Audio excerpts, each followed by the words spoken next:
Texas takes a lot of lip when we show our national pride. Oh, I'm sorry. Let me explain. Unlike the great wasteland known as America, Texas began its current journey as a republic. Santa Anna took it upon himself to cancel the Constitution of the Republic of Mexico and ran up here to put down the expected dissent that immediately cropped up. He rolled right over the Alamo, but Houston handed him his face down around San Jacinto. The Republic was born that day, and Mexico's been mad ever since. Animo Paco. Long about 10 years into it, a contingent of representatives decided that being part of Manifest Destiny might be the way to go. Now being a constitutional democracy, a vote was held, and it was decided that Texas should annex the then fledgling United States. Texas went to bed with a 10 and woke up with a 2.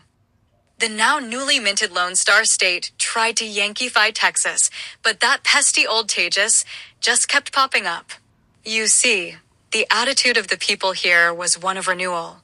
A fresh start. All that land and weren't nobody here but the help.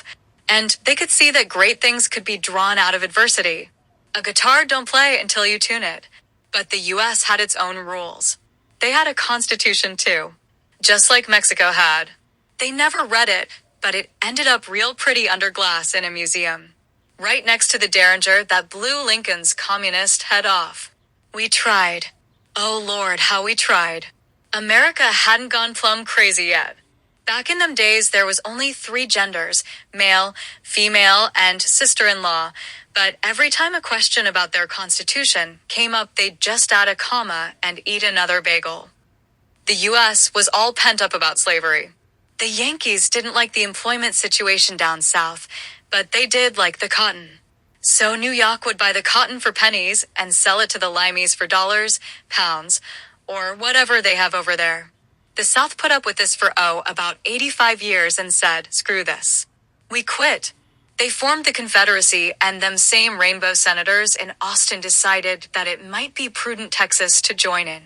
And Lincoln jumped up and said, oh patooey. We ain't got no MO t-shirts, and the fight began.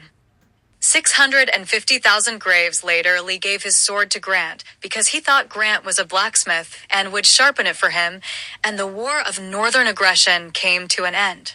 And you think that so-called Constitution was messed up before, wee doggy, you hadn't seen nothing until them mackerel snappers in Washington realized all them slaves didn't have no jobs no more.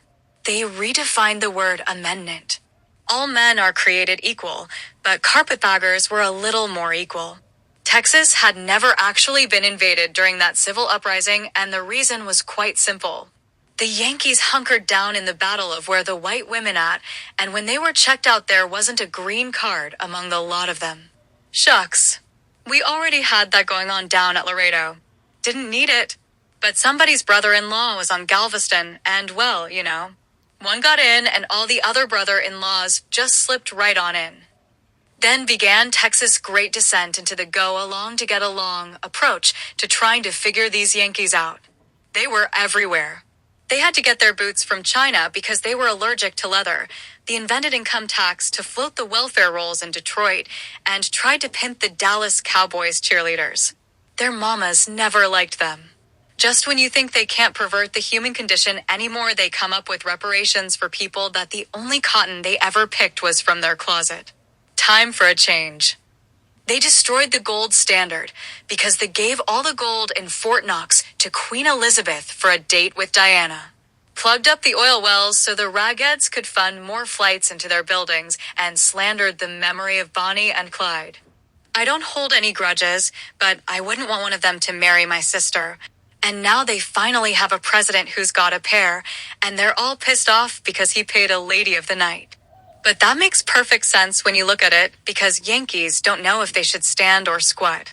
And these people won the Civil War? Jesus Christ sitting next to God Almighty waiting on them to show up naked.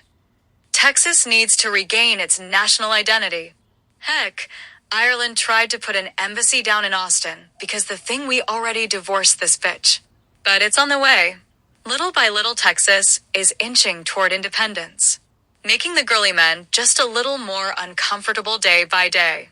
Taking our schools back, opening up oil production and sending Elon to teach them how to make planes, trains, and automobiles.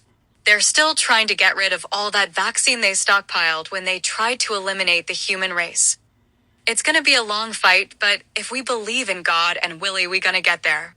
The sun will eventually rise on a new Republic of Texas, where men are men, women are women, and the sheep are nervous.